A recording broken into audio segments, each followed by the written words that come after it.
तो नमस्कार, सत श्री अकाल और जय श्री राम आप सभी को। मेटल नॉन मेटल का पार्ट 2 लेके आ गए हैं। पहले पार्ट में हमने उनकी फिजिकल प्रॉपर्टीज की बात की थी और आज हम बात करेंगे उनकी केमिकल प्रॉपर्टीज की। तो ध्यान से ये वीडियो एंड तक देखिएगा क्योंकि ये चैप्टर बहुत ही इंपॉर्टेंट है और इसमें हम ये भी बताएंगे कि कौन से क्वेश्चन किस तरीके से आते हैं। तो आइए शुरू करते हैं मेटल नॉन मेटल की केमिकल प्रॉपर्टीज। सबसे पहली प्रॉपर्टी जो होती है बच्चों, पहले सुंदर सा कलर ले लिया जाए, इनकी एयर के साथ प्रॉपर्टी होती है। अब कई सारे बच्चे ये कंफ्यूज होते हैं कि सर एयर का मतलब क्या। तो अगर आपको एग्जाम में एयर कहता है, इसका मतलब हमेशा बच्चों क्या होगा, ऑक्सीजन होगा। कोई भी मेटल ऑक्सीजन के साथ रिएक्ट करके मेटालिक ऑक्साइड बनाता है जो जनरली बेसिक नेचर का होता है। पर अलग अलग जो मेटल होते हैं उनका कलर अलग अलग होता है, जिससे कि क्वेश्चन आने वाला है। क्योंकि बच्चे ये कंफ्यूज है कि सर रिएक्शन याद कर लेंगे, क्वेश्चन कहां से आएगा। तो आइए देखते हैं। देखिए मैग्नीशियम की जब हम बात करते हैं तो मैग्नीशियम का कलर क्या होता है, dazzling white flame। अब आपसे क्वेश्चन में कहेगा कि a metal M reacts with oxygen to give a dazzling white flame। तो अगर आपको याद रहेगा कि dazzling white flame किसका है, आप फट से काम कर लेंगे, मैग्नीशियम ऑक्साइड आप कर देंगे। तो क्वेश्चंस इसी तरीके से आएंगे। आगे हम बात करते हैं कॉपर की। जब कॉपर को एयर में हीट करते हैं तो ऑक्सीजन से कंबाइन करके कॉपर टू ऑक्साइड फॉर्म कर लेता है जिसका कलर ब्लैक होता है। ये दोनों बात आपको याद रखनी है, magnesium oxide dazzling white flame और कॉपर का ब्लैक कलर होता है। Aluminium on the other hand बात करें तो एल्युमिनियम नॉर्मली अपना एल्युमिनियम ऑक्साइड बना लेता है, कोई खास कलर देने की बात नहीं होती है यहाँ पे।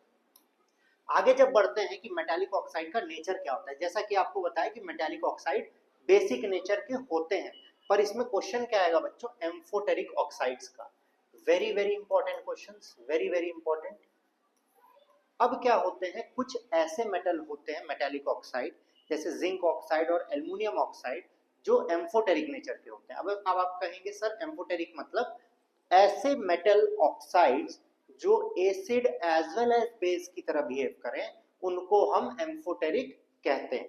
तो जिंक और एल्युमिनियम एसिड के साथ रिएक्ट करेंगे तो बेस की तरह बिहेव करेंगे और बेस के साथ रिएक्ट करेंगे तो एसिड की तरह बिहेव करेंगे।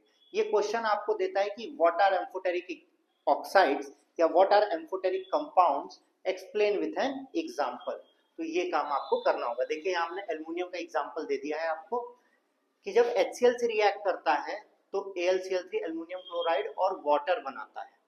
ठीक है, इसने यहाँ पे ये गलती कर दी हमारे एडिटर साहब ने। और जब ये NaOH से रिएक्ट करता है तो सोडियम एल्यूमिनेट बनाता है और वाटर देता है। तो दोनों के केस में एसिड और बेस से न्यूट्रलाइजेशन रिएक्शन देते हैं। अब मेटल ऑक्साइड्स की सॉल्युबिलिटी की बात करें तो जनरली ये इनसॉल्युबल होते हैं। कुछ ही मेटल ऑक्साइड जैसे sodium oxide, potassium oxide water में डिसॉल्व करके अल्कलीज बनाते हैं। एक इंपॉर्टेंट लाइन आपको यहाँ लिख के बताते हैं कि वाटर सॉल्युबल बेसिस को बच्चों क्या कहते हैं, are known as alkalis, are known as alkalis. चलिए बढ़ते हैं आगे। तो बात आती है कि एयर के साथ और कौन कौन रिएक्ट करता है। पोटेशियम और सोडियम बहुत ही विग्रसली रिएक्ट करते हैं और यही रीजन है कि इनको केरोसिन ऑयल में रखा जाता है, एक्सीडेंटल फायर्स ना हो। क्योंकि जैसे ही ये एयर के एक्सपोजर में आएंगे तुरंत आग लग जाती है। तो ये नहीं कि बम की तरह से निकाल के किसी के ऊपर फेंक दे रहे हैं, ये सब काम मत करिएगा। बट इसीलिए इनको केरोसिन में रखा जाता है और ये गिव रीजन का क्वेश्चन बन जाता है आपके लिए। मैग्नीशियम, एल्युमिनियम, जिंक और लेड की बात करें तो ऑर्डिनरी टेम्परेचर पे ये थिन ऑक्साइड का लेयर बनाते हैं और ये ऑक्साइड का लेयर प्रोटेक्टिव बैरियर बनाता है जिससे ऑक्सीडेशन नहीं होता है। ये भी आपका गिव रीजन का क्वेश्चन या फिर एक्सप्लेन वाई का क्वेश्चन बन जाता है कि aluminium oxide does not react with water, या उसका कोरोजन क्यों नहीं होता है, क्योंकि ऑक्सीजन से रिएक्शन करके ऑक्साइड का पतला सा लेयर बनाता है। ठीक है। और आयरन की बात करते हैं, does not burn on heating but iron filings burn vigorously when sprinkled in a flame. तो आयरन एज इट इज तो काम नहीं करेगा, पर जब उसका बुरादा बना देंगे, उसका फिलिंग्स बना देंगे तो उसकी फीलिंग दुखी हो जाएगी और वो तब फिर जलना स्टार्ट करता है। तो बच्चों इसमें हर एक पॉइंट बहुत ही इंपॉर्टेंट है, याद जरूर करिएगा। अब बात करते हैं वाटर से रिएक्ट करें तो क्या होगा। जनरली जब भी कोई मेटल वाटर से रिएक्ट करता है बच्चों, तो वाटर मेटल ऑक्साइड बनाएगा और हाइड्रोजन गैस दे देगा।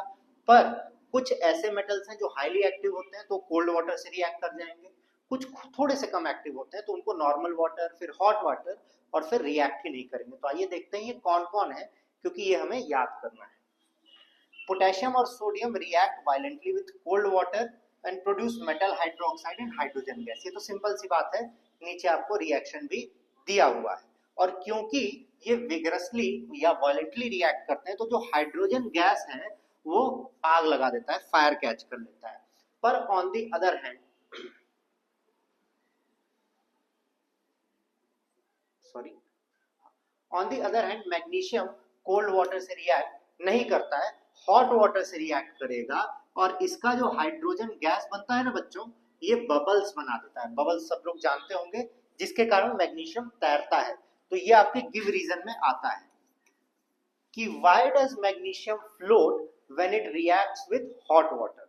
तो आप लिखेंगे due to formation of bubbles, भूलना नहीं है बच्चों।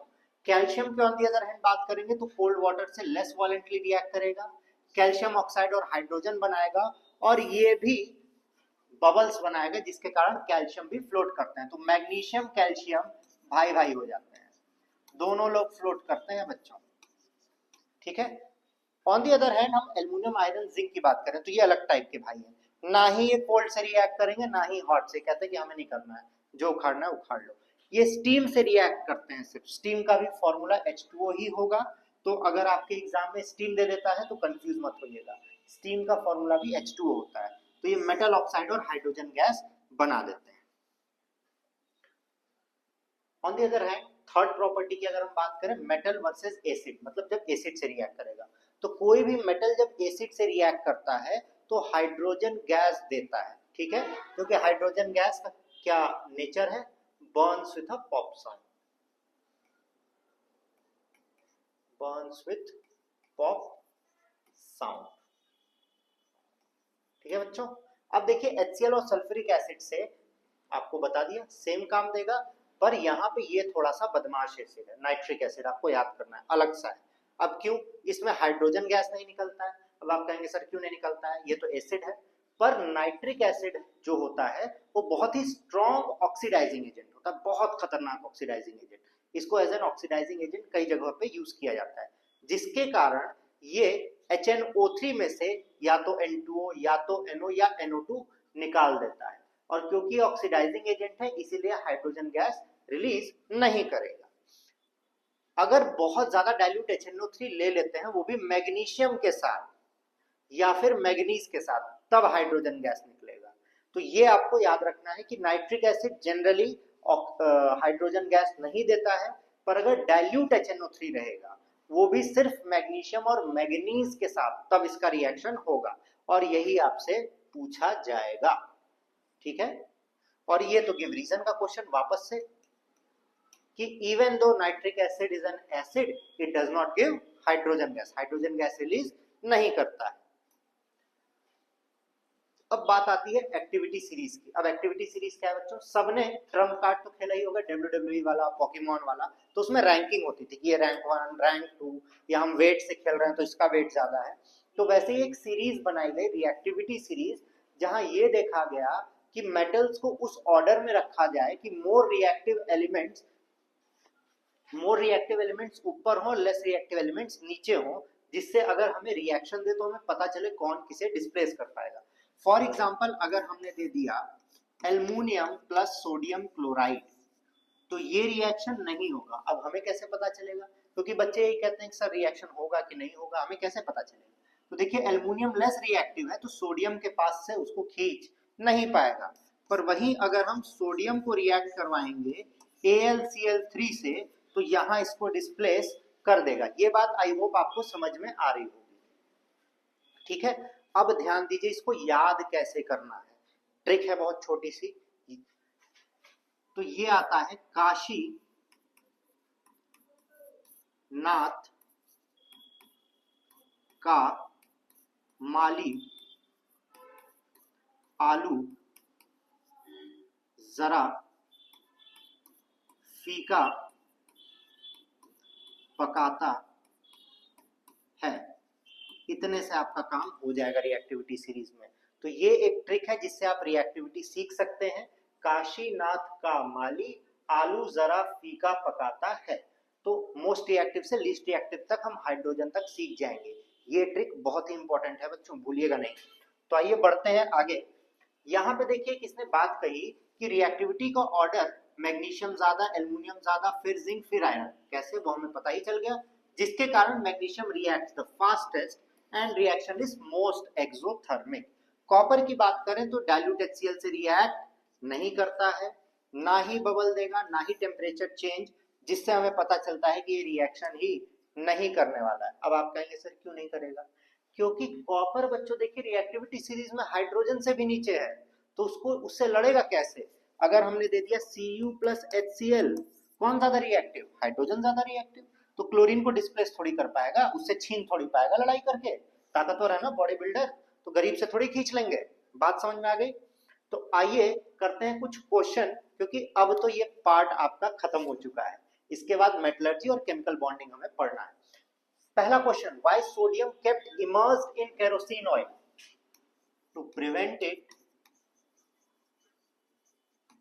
From catching fire. आपको बताया गया था कि गिव रीजन में पूछेगा, to prevent it from catching fire, है ना बच्चों? अब क्यों? क्योंकि वो हाईली रिएक्टिव होता है। Right equations for the reaction of iron with steam and calcium and potassium with water. अभी पढ़े। आयरन स्टीम के साथ रिएक्ट करेगा तो क्या बनाएगा? Iron oxide and hydrogen. लिख देते हैं, आयरन रिएक्ट विद स्टीम का भी फॉर्मूला H2O, तो Fe2O3 प्लस H2 गैस। और अगला कह रहा है calcium and potassium with water, तो ये भी तो सेम काम करेंगे। ये दे देगा कैल्शियम ऑक्साइड, ये दे देगा पोटेशियम ऑक्साइड, और दोनों ही साथ में देने वाले हैं हाइड्रोजन गैस। ठीक है। अब देखिए, which gas is produced when dilute hydrochloric acid is added to a reactive metal? Hydrogen gas. आप कहेंगे सर कैसे? देखिए, कोई भी डाइल्यूट एसिड में मेटल डालेंगे तो कौन सा गैस? Hydrogen gas. भूलना नहीं है, भूलना बिल्कुल नहीं है। राइट अ केमिकल रिएक्शन में when iron reacts with dilute H2SO4, sulphuric acid बन जाएगा बच्चों, ferrous sulphate. What would you observe when zinc is added to a solution of iron 2 sulfate? बहुत इंपॉर्टेंट बात, ये आपसे क्या कह रहा है? जिंक रिएक्ट करेगा आयरन सल्फेट से। जैसे ही ऐसा कुछ पूछे तुरंत रिएक्टिविटी सीरीज याद करिए। कौन ऊपर है? काशीनाथ का माली आलू जरा, मतलब जिंक इज मोर रिएक्टिव, इसका मतलब ये रिएक्शन होगा। तो यहां क्या बनेगा? Zinc sulphate and iron. पर अगर उल्टा कर देते तो रिएक्शन नहीं होता। बात समझ में आई? अब आप कहेंगे सर आपने इसको तो बताया ही नहीं, इसको तो बताया ही नहीं। आइए देखते हैं। Samples of 4 metals A, B, C and D were taken and added to following solution one by one. The results obtained have been tabulated. A, B, C, D की बात बताइए। तो A मेटल आयरन सल्फेट के साथ कोई reaction नहीं किया, इसका मतलब थोड़ा सा इस जगह को खाली करते हैं, थोड़ा सा इस जगह को खाली करते हैं तो आपको बहुत बेटर आइडिया लगेगा। चलिए, आयरन सल्फेट को मेटल ए ने रिएक्शन नहीं किया, मतलब iron is more reactive than A, तभी तो डिस्प्लेसमेंट नहीं हुआ। कॉपर के साथ डिस्प्लेसमेंट हो गया, इसका मतलब A is more reactive than copper. ये दो कहानी हमें यहां से पता चली फर्स्ट से। अब बात करते हैं बी की। बी आयरन सल्फेट के साथ रिएक्शन कर रहा है, डिस्प्लेसमेंट कर रहा है, मतलब B is more reactive than iron. और जिंक सल्फेट के साथ रिएक्शन नहीं कर रहा है, मतलब zinc is more reactive than B. इतनी कहानी मेरे हिसाब से आपको समझ में आ रही होगी। देखिए, रिएक्शन अगर नहीं हो रहा है इसका मतलब डिस्प्लेसमेंट नहीं हो रहा है, इसका मतलब वो ज्यादा रिएक्टिव मेटल है। अब सी की बात करते हैं। सी किसी के साथ रिएक्शन नहीं किया, ना आयरन के साथ, ना कॉपर के साथ, ना जिंक के साथ, तो सी अभी तक का वीकेस्ट है। बट किसके साथ रिएक्शन कर रहा है? सिल्वर के साथ कर रहा है, मतलब सी इज स्ट्रॉन्गर देन सिल्वर। और डी किसी से रिएक्ट नहीं किया, मतलब डी क्या है? D is the weakest, D is the weakest. अब कह रहा है कौन सा सबसे ज्यादा रिएक्टिव है, तो देखिए सी और डी के तो कोई चांस ही नहीं है, औकातिच नहीं है। अब बचता है ए और बी। बी जो है वो आयरन से ज्यादा रिएक्टिव है और ए आयरन से कम रिएक्टिव है। इसका मतलब B will be the most reactive element. तो सबसे ज्यादा रिएक्टिव कौन सा होगा? बी। दूसरा कह रहा है what would you observe if B is added to a solution of copper sulphate. कह रहा है बी को अगर हम कॉपर सल्फेट में डालेंगे तो क्या वो रिएक्शन करेगा? अब देखिए एक ये बात हमें पता चल रही कि ए कॉपर से ताकतवर है और बी तो ए से भी ताकतवर है, तो ये तो रिएक्शन करेगा। Arrange the metals ABCD in the order of decreasing reactivity. देखिए बच्चे यही कंफ्यूज हो जाते हैं। इंक्रीजिंग मतलब बड़े से छोटे में रखना है और डिक्रीजिंग मतलब बड़े से छोटे में रखना है। अब आप कहेंगे सर बड़ा कैसे पता चले? तो जिधर मुंह खुला होता है वो बड़ा होता है। मतलब अगर हमने ये बना दिया ये, तो मुंह किसकी तरफ खुला है? ए की तरफ, इसका मतलब ए रिएक्टिव है। तो आइए ऑर्डर सही करते हैं। तो सबसे ज्यादा रिएक्टिव बच्चों सूत्रों से कौन पता चला? बी, फिर उसके बाद ए, फिर उसके बाद सी और डी की तो इज्जत ही नहीं थी। तो ये ऑर्डर हो गया। ये आपके रिएक्टिविटी सीरीज से पूरा काम हो जाएगा। मिलते हैं आपसे अगले वीडियो में। लाइक शेयर सब्सक्राइब करना बिल्कुल भी नहीं भूलिएगा बच्चों, और ढेर सारा प्यार देते रहिएगा। Bye bye.